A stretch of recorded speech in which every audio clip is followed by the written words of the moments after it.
Hello, everyone, and welcome to another episode of the Rabe Creations podcast.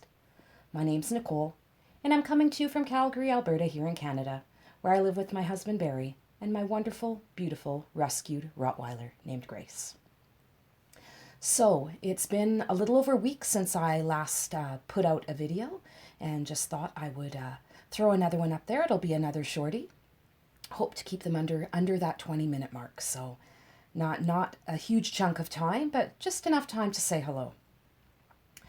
Oh, it's gotten very nice here. Spring has finally sprung. We know that we're about a week out from Easter. If you celebrate, I hope you have a wonderful holiday, and if you don't, just have a great weekend. Yeah, the weather for this Friday, so Good Friday, is supposed to be about 20 degrees. I believe that translates to about 68 for all the non-metric folk out there. So that is definitely feeling nice.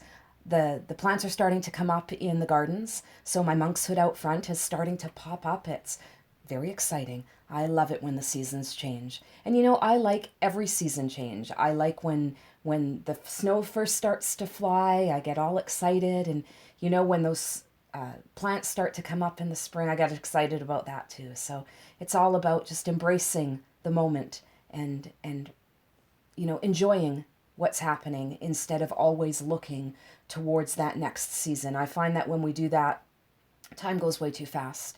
And for someone who is you know, getting up there in the years, the older you get, truly, the faster time goes. So it's really important, in my opinion, to, you know, live a little bit more in the moment.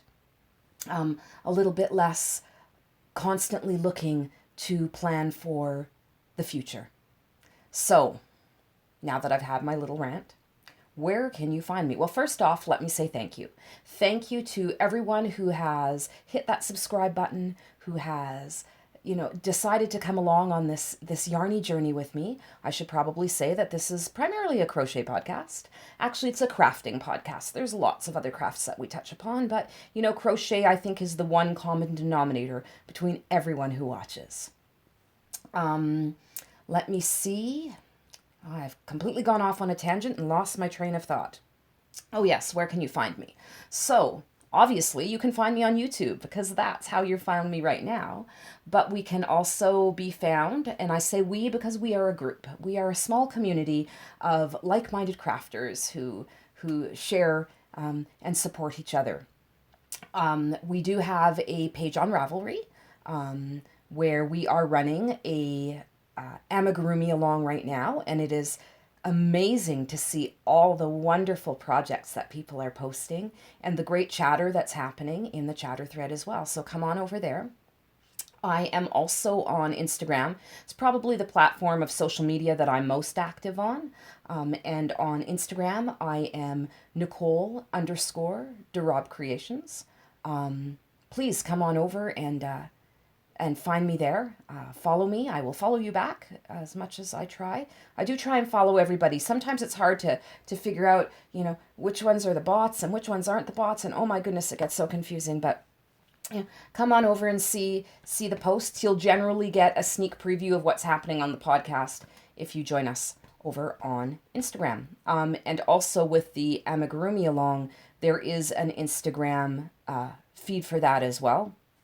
I will put all the links below so that you can contact all of these areas. And finally, I do have an Etsy shop. So I am a maker and I sell my makes. So I sell project bags, I sell progress keepers or zipper pulls, depending on if you have zipper bags or not. I also sell some finished crochet items. I do craft shows as well, and I do I am going to be doing my very first fiber show where I'm selling primarily to other makers. That's coming up on the Mother's Day weekend. So lots of things going on and lots of opportunity to drop by and say hello. If you happen to be in the southern Alberta area and you're looking for a great fiber show to go to, the Mother's Day weekend at the Crossroads Farmers Market, come on down, say hello. There's going to be some great vendors there from what I see. I'm a little nervous, but excited all at the same time. So I've rambled on enough. What exactly is the purpose of me being here today? Well, I have a few things to show you. First off, I have some things to show you that are going up into the Etsy shop eventually. Things that I am putting together for the show in May, and that's a couple of more of my project bags. So show you this one first, and it is hedgehogs. I love the purple and green combo. I think it's really, really spring. So great little hedgehogs. This is my box bottom bag, and the medium sized. It does have a drawstring. I prefer drawstring to zipper. You only get your yarn caught in the zipper once before you go to drawstring. Speaking from experience here. The interior of the bag is the same color as the handle, and the casing and the base are the same color. That's sort of the way I do my bags. So that is one finished bag for the show. And as a second, I have this one, and this one I think is really, really pretty. A little more grown up, a little more subtle. So it has the blue, and there is a slight plant leaves type texture in the blue. I don't know how well you're going to be able to see that on camera. And again, it's the same on the casing. The main body of the bag is this beautiful gray flower print. I think it's just fantastic. It speaks to that shabby chic French country vibe that I am so very attracted to. And the interior and the handle are both sort of a blue with some small white stars. Again, box bottom, so it'll stand up on its own. And the drawstring top. So those are going to go into my stash for the show on the Mother's Day weekend in May. And then hopefully anything that's left over from the show, there will be a massive Etsy shop update, and that's to Rabe Creations on Etsy. There will be a massive Etsy shop update on probably the 14th or 15th of May. So if you'd like to be notified when those things happen, when you go into Etsy, favor the shop, and then you will get notification when I post, when I put up new products. So if you'd like to know when some of these things are going in the shop, by all means, hit that notification button. So those are the two bags that I have created. I created a mecca of progress keepers, but I forgot to pull them out. So I'll show you those next time. Actually, I may have to take pictures of them because they are on display cards that I have created digging into my paper stash, because yes, there was a time when I did crazy amounts of scrapbooking, and I still do have all my supplies. So although a lot of people may look at some of the wrapping and some of the displays I do and think, you know, you're putting so much money into it, I'm not really, because it's just stuff that's sitting around collecting dust. So I might as well put it to good use and establish my brand at the same time. And again, it's sort of that shabby chic country, French country kind of a thing. Speaking of French country, my prayers and my heart go out to Paris. The burning of Notre Dame hurt me in my soul, if only because it is such a iconic piece of architecture and history, and anytime we lose something like that, it is a tragedy. So yeah, it was a horrible thing to see, and yeah, I can't even imagine having something that iconic. Wow. It's very sad, very heartbreaking. All right, now I need a sip of coffee. Alrighty, so moving along, one of the other things I thought I would show, when I go junk-teeking, I always keep my eye open for abandoned handcrafted product. It kind of hurts my soul a little bit to see, you know, crochet things or stitched things or knitted things that have kind of been discarded and are now sort of sitting in, you know, flea markets or secondhand stores, or somebody put their heart into that. And I know how much heart goes into the projects that I do. So I'm kind of on a little bit of a rescue mission when it comes to handcrafted product. Now, it still has to fit my aesthetic. I can't just collect things, because there's a fine line between being a collector and a hoarder. And, I'm trying to be very conscious of that line, for which my husband thanks me. But I did find this piece, and it spoke to me, and I had to bring it home. So this is it right here. I hope you can see the detail. So this is a professionally framed piece, and it was framed in New Westminster, BC, which is the next province over to me. So it is a Canadian piece. It looks like it's stitched on mesh. It's not even stitched on Aida cloth or anything like that. It's stitched on mesh, and it looks to be done in tent stitch. So for those of you who are stitchers, you'll know tent stitch from cross stitch. From those of you who aren't, cross stitch is done obviously with the stitches that form a cross. In tent stitch, everything goes the same direction, so there's no other side to the cross. It's like half a cross stitch. Needle pointers also use the tent stitch. I did needlepoint for years and years and years as a very young child. But this really spoke to me, and again, this really speaks to my aesthetic. So it had to come home with me, and it now proudly lives on the wall of my craft studio. And I often think when I bring home some of these pieces, I like to try and imagine the person who created this. And I like to think that they're a little happier wherever they may be, knowing, maybe subconsciously, but hopefully subconsciously knowing that their piece has found a loving home. So yes, that is my rescued stitchery. Speaking of stitchery, not crochet. I do have some crochet, I promise, at the end of the episode. But the next thing I wanted to show you was one of the cross-stitch projects that I've been working on. I've shown this in the past, and I've made a significant amount of progress on it. So this is the piece that I am stitching up for my son. And it says, "Welcome to Camp Crystal Lake." As you can see, all of the writing is done, and I believe it was last time I showed it, and the obligatory blood splatter, because, it's a horror reference. And I am about halfway through the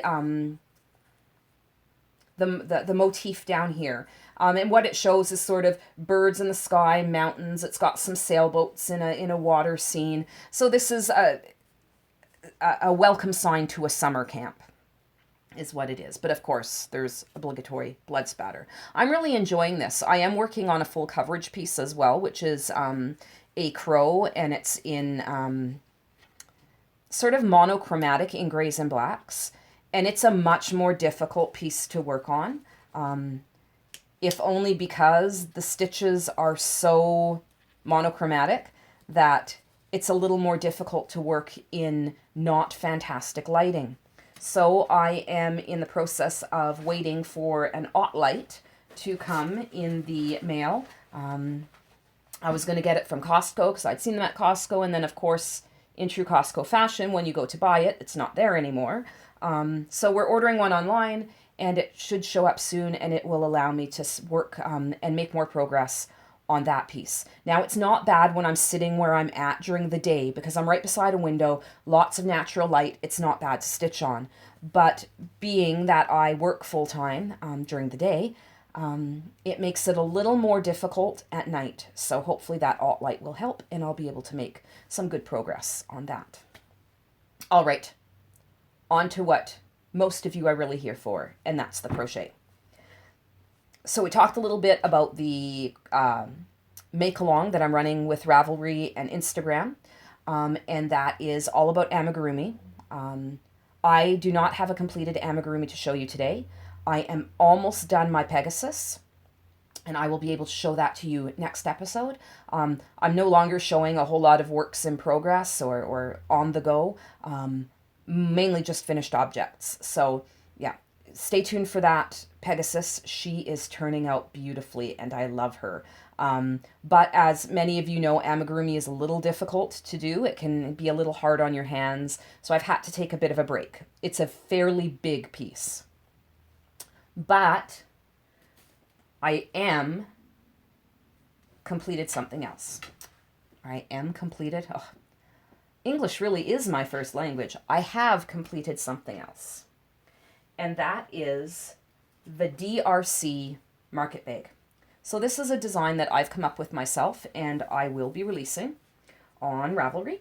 So it's perfect in time for market season. So I am a farmer's market fanatic, as well as somebody who enjoys using reusable bags.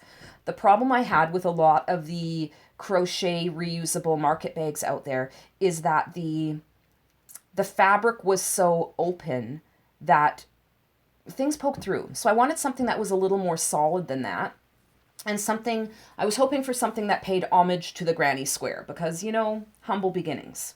So I showed this as a partially completed project and it is now done. So this is the original prototype of the market bag. It does have a square bottom and it is done in a granny square. And then there are stripes of granny stitches as well as half double crochet, single crochet. There's some nice decreasing to give you the handle shape. It's finished off nicely around the edges. So a really cute piece. Doesn't take too long. Takes a little bit more fiber, more yarn. I use cotton for my market bags because they throw into the washing machine so well. Takes a little bit more of the cotton than some of the more open weave bags that I've made, but I think it's well worth it. I also think these would be great beach bags or overnight bags. Just my opinion.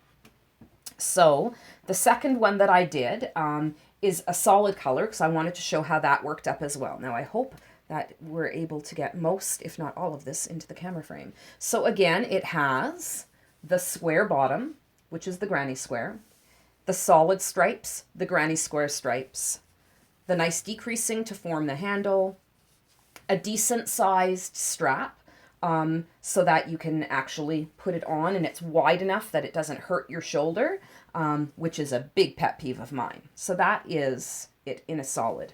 Now the third one, because you know when you're developing these patterns, generally the first one I do is my prototype. It's usually got some mistakes in it. The second one I do is the one I do while I write the pattern. So I mimic what I did in the first one, writing everything down. The third one I do, which is this one that is almost complete, I'm following my pattern as if I've never made it before. And I try and find most of the errors before I send it out to testers. So this is the third and final bag at the moment that I am making. And it is, again, striped, granny squared at the bottom, the granny stripes. I've done sort of a dark brown, a navy blue, and then a variegated cotton as well. And as you can see, I am just working the decreases for one side of the handle. So I am going to put it out there. I'm ready for some testers. If you would like to test this pattern, please contact me via my email address, which I will post below. I would like to have a fairly quick turnaround. So today is Wednesday, the 15th or 16th or 17th. It's Wednesday. I'd like to sort of have all of my testing done and any feedback back to me before the end of April. All right, so let's talk some crochet. Promised you I did have some. So I did show this project a little while ago as a work in progress and told you that I would be designing a market bag. It is, you know, farmers market season coming up and one can never have too many reusable bags. Now, the one thing that I noticed about a lot of other reusable bags in the crocheted variety, is that they seem to be a lot of open mesh designs. I like those, but I wanted something a little more solid, something that could have a little bit more structure to it. I believe that these are great as market bags. They're great to use as just plain old reusable bags when you're shopping, but will also make fantastic beach bags and that sort of thing, especially if you do them in cotton, because they are so weather resistant, or not weather resistant, but you know, you can throw them in the washing machine. And yeah. So this is the first one, and you saw this, I believe, as a work in progress. So blue and white. Then I made a second. Now, generally when I design, I do it this way. I create the first one just going and ripping back and going and ripping back, going and ripping back. I rarely write anything down. Once I have something that I really do like and that I'm ready to move forward with, I create a second one. And I write everything down as I go. So I recreate what I did the first time, minus the ripping back. And I write it down as I go. So that's what this is. Now I decided to do one in a solid color, in a nice bright coral color.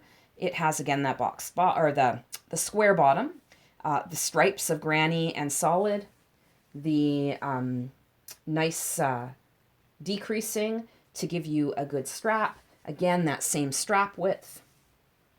So that is the bag in a solid. And now the third one, when I do the third bag, or the third project of one of my designs, I use my pattern that I've written from the second bag as if I've never made it before. So I follow it step by step, line by line, as someone would when they're doing the project for the first time. And I try and work out any of the mistakes or the inconsistencies before it even gets out to testers. So this is the third one. It is almost complete. I am onto the strap now. So in this one I chose a dark brown, a variegated, and then a navy blue as a contrast stripe. And as you can see, I am just in the decreases for the handle now. So what does this mean? This means I'm ready for testers. So if you would like to test out my market bag before I do its big release, there is a email address down below. That is the Rabe Creations email address. And please drop me a line. If you haven't tested for me in the past, just let me know who you are. Give me a little bit of information about yourself. I am looking for a fairly quick turnaround. These aren't terribly complicated. They are, advanced beginner appropriate.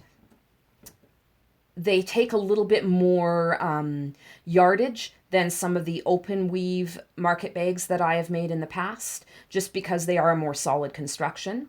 But one jumbo ball of the handicrafter cotton, sorry Debbie of the Canadian Crocheter, I know you hate handicrafter cotton, and you could do it in other cotton, but I use handicrafter cotton because it's convenient.